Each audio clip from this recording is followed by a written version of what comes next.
मैं तुम्हें अमर होने का वर नहीं दे सकता, परंतु तुम मृत्यु को शर्तों से बांध सकते हो। तुम जैसी स्थिति में मरना नहीं चाहते, उसका वरदान मैं तुम्हें दे सकता हूं। तो फिर परम पितामह मुझे वर दीजिए। मुझे ना अस्त्र से मृत्यु आए, न शस्त्र से। मैं न जल में मरूं, न थल में। मुझे ना दिन में मृत्यु आए, न रात में।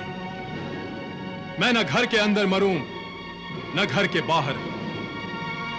मैं न आकाश में मरूं, न पाताल में। न शैया पर मुझे मृत्यु आए, न धरती पर। न मानव से मरूं, न दानव से। न पशु से मरूं, न पक्षी से। मैं अपराजय हूं। तथास्तु।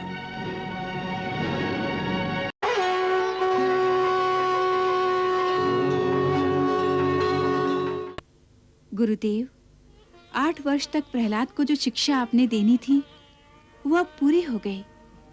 आश्रम के नियमानुसार उसका उपनयन संस्कार भी हो गया।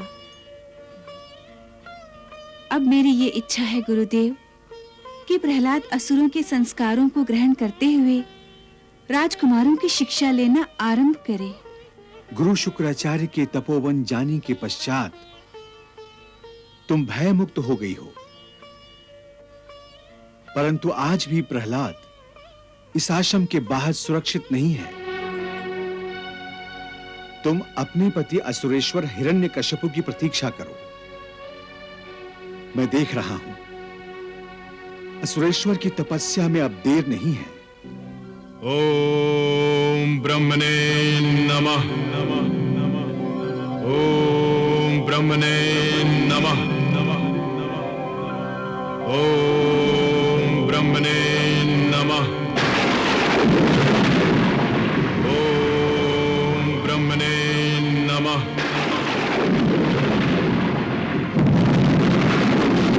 ओम ब्रह्मणे नमः।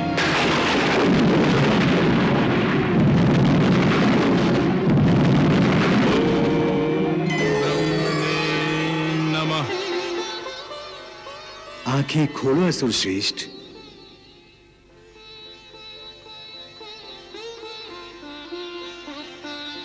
प्रणाम परम पितामह। हे प्रभु, आपके दर्शन पाकर मैं कृतार्थ हुआ। आज मेरा जन्म सार्थक हुआ प्रभु। मैं तुम्हारी तपस्या से प्रसन्न हुआ पुत्र। वर मांगो, तुम्हारी इच्छा पूर्ण होगी। यदि आप प्रसन्न हैं तो मैं आपसे केवल एक ही वर मांगता हूं। निसंकोच मांगो। मैं अमरता का वरदान मांगता हूं आपसे। मर्यादा का उल्लंघन मत करो पुत्र। जातस्य ही ध्रुवम मृत्युयः। सृष्टि की रचना के समय ही मैंने ये मर्यादा बांध दी थी। इस सृष्टि में जो भी उत्पन्न होगा उसकी मृत्यु भी होगी। तो मृत्यु तो होगी ही, इसे असत्य नहीं बनाया जा सकता। तब तो तपस्या का कोई फल नहीं मिला मुझे। मैं तुम्हें अमर होने का वर नहीं दे सकता, परंतु तुम मृत्यु को शर्तों से बांध सकते हो। तुम जैसी स्थिति में मरना नहीं चाहते, उसका वरदान मैं तुम्हें दे सकता हूं। तो फिर परम पितामह मुझे वर दीजिए। मुझे ना अस्त्र से मृत्यु आए, न शस्त्र से। मैं न जल में मरूं, न थल में। मुझे ना दिन में मृत्यु आए, न रात में। मैं न घर के अंदर मरूं, न घर के बाहर। मैं न आकाश में मरूं, न पाताल में। न शैया पर मुझे मृत्यु आए, न धरती पर। न मानव से मरूं, न दानव से। न पशु से मरूं, न पक्षी से। मैं अपराजय हूं। तथास्तु।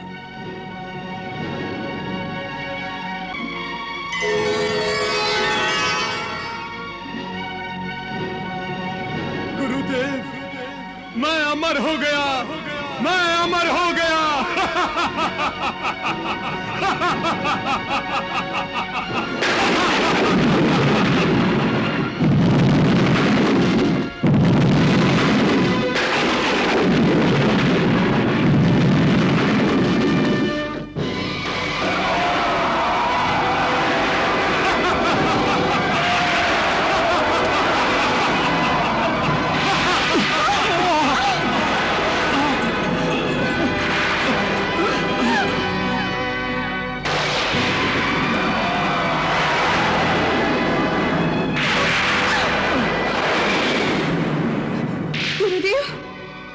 अशुभ संकेत किस अनहोनी घटना के द्योतक है? पुत्री, जिसे तुम अशुभ कह रही हो वो असुरों के लिए और हिरण्यकश्यप के लिए शुभ संकेत है। यह हिरण्यकश्यप की ही तपस्या का प्रभाव है पुत्री, जिससे इस सृष्टि का संतुलन डगमगा रहा है। पुत्री, हिरण्यकश्यप की तपस्या सफल हो गई है और उन्हें मनवांछित वरदान मिल गया है। गंगा! गंगा! कहां हो तुम गंगा? मेरे अमर होने की बात सुनकर क्या डर रही हो तुम मुझसे? सामने आओ! सामने आओ गंगा! गंगा!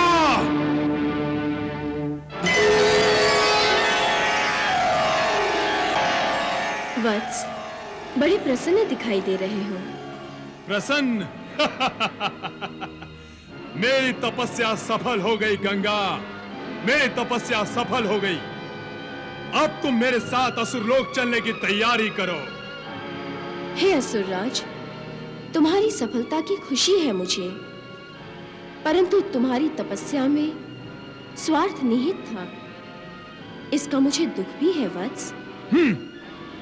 असुरलोक के कल्याण के लिए मुझे असुरलोक ले जाने यदि तुम निस्वार्थ भावना से प्रेरित होकर तप करते तो विधाता को भी विवश होकर मुझे असुरलोक भेजना पड़ता, परंतु तुम्हें तो अमर होना था ना? हाँ, मुझे अमर होना था और मैं अमर हो गया हूं। मेरी मृत्यु नहीं हो सकती, न अस्त्र से, न शस्त्र से, न जल में, न थल में, न पृथ्वी पर, न आकाश में, न दिन में, न रात में, न घर के बाहर और न घर के अंदर। ना ही दानव मुझे मार सकता है और ना ही मानव। मैं अमर हूं। अब आनंद आएगा जब सारी सृष्टि मेरे पांव तले होगी और सारे लोग मेरी मुट्ठी में। वत्स, तुम्हारी मूर्खता पर मुझे हंसी आती है। गंगे! तुम सृष्टि का नियम नहीं बदल सकते वत्स। जो जन्म लेगा वो मृत्यु के अधीन होगा ही होगा। जिस परम पिता ब्रह्मदेव ने तुम्हें वरदान दिया है वो स्वयं भी अमर नहीं है, उनकी आयु भी निश्चित है, फिर तुम कैसे अमर हो सकते हो? मुझे भ्रमित करने का प्रमाद मत करो गंगा। मैंने अमृत का वरदान पाया है और यह वरदान पाकर मैं सर्वशक्तिमान हो गया हूं। सर्वशक्तिमान केवल प्रभु है वत्स। नहीं, अब प्रभु मैं हूं गंगा। अब मैं भगवान हूं। मैं ही संपूर्ण ब्रह्मांड का एकमात्र स्वामी हूं। वत्स, ऐसा लगता है पितामह ब्रह्मदेव से पाए वरदान के कारण तुम्हारी बुद्धि भ्रष्ट हो गई है। अपने आप को संयत करो और बुद्धि को सन्मार्ग पर लगाओ। सृष्टि के विकास कार्य में विधाता का सहयोग दो, यही तुम्हारे वरदान की सार्थकता है। इसी में ही तुम्हारा और असुरलोक दोनों का कल्याण होगा।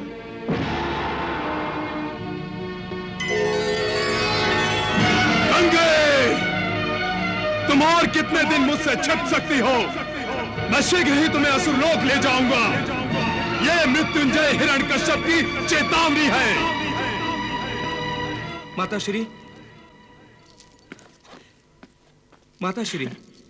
क्या बात है आल्हाद? तुम्हारी आवाज मुझे बता रही है कि तुम बड़े प्रसन्न हो। माताश्री, प्रसन्न होने जैसी ही बात है। पिताश्री की तपस्या सफल हो गई है माताश्री। सच सच आल्हाद, आज मेरी भी तपस्या सफल हो गई आल्हाद। आज मेरी भी तपस्या सफल हो गई। माताश्री, आपकी तपस्या? हाँ आल्हाद, मैं भी तो उनके साथ तपस्या कर रही थी। उनकी तपस्या सफल होने के लिए तपस्या कर रही थी।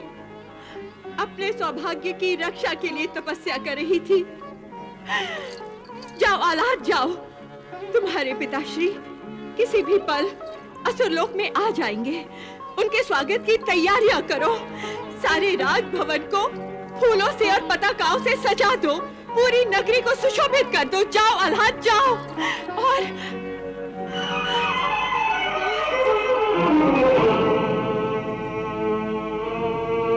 माताश्री, क्या हुआ?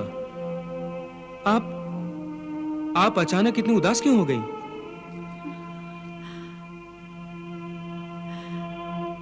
आल्हाद,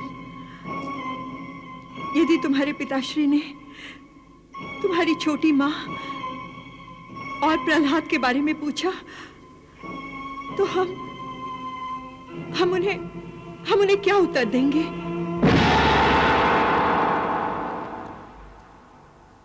माँ माँ माँ माँ। बोलो प्रहलाद। माँ, हम पिताश्री के पास जाएंगे। ये तुमसे किसने कहा पुत्र?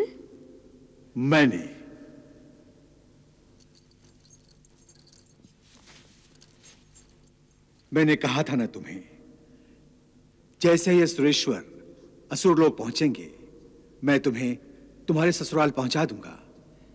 इसका अर्थ गुरुदेव कि असुरेश्वर असुर लोग पहुंच गए हैं। हाँ पुत्री।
आपके तपोबल और उससे प्राप्त वरदान की चर्चा सारे अंतरिक्ष में हो रही है। अमरत्व के वरदान के लिए आपको बहुत बहुत बधाई हो। महारानी, आपके महाराज ने मृत्यु पर विजय पाई है। मृत्यु पर।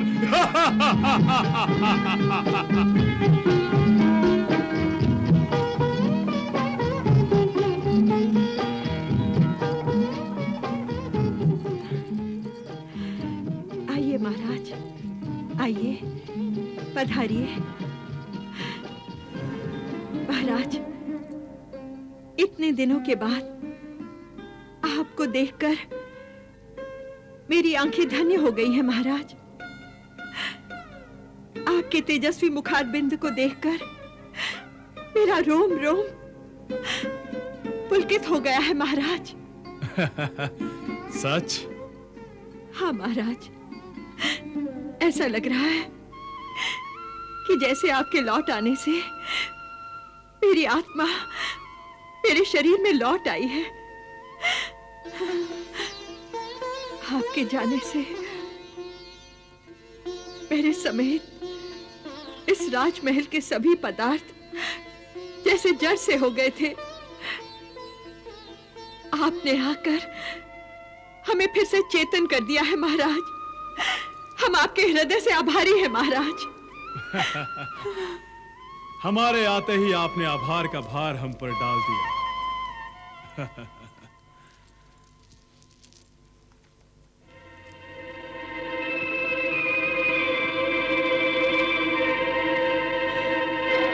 क्या हुआ महाराज?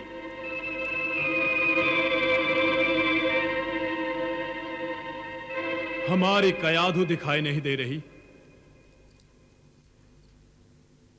छोटी माँ राजमहल में नहीं है महाराज। क्यों? उन्हें हमारे आने का संदेश नहीं मिला?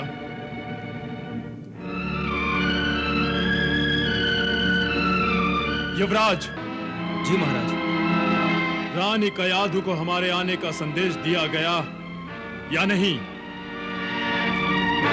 सूचना तो उन्हें अवश्य ही मिल गई होगी महाराज। तो फिर वो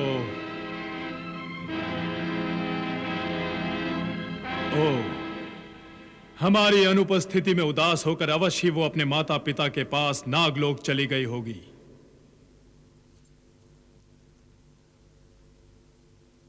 हमारे पुत्र को भी तो जन्म दिया होगा कयाधु ने। युवराज। जी महाराज। जाओ और जाकर आदर सत्कार के साथ अपनी छोटी मां को असुरलोक ले आओ। हम अपने पुत्र को देखने के लिए अति उत्सुक हैं।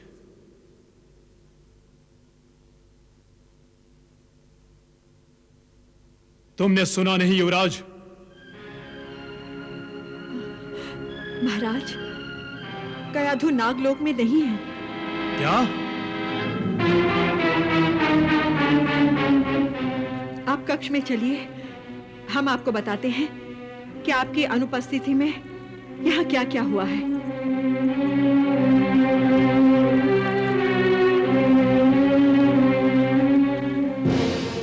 देवेंद्र का यह दुस्साहस, ये उद्दंडता, हिरण्यकश्यप की रानी का अपहरण। देवेंद्र, बचा सकता है तो बचा अपने स्वर्ग लोक को।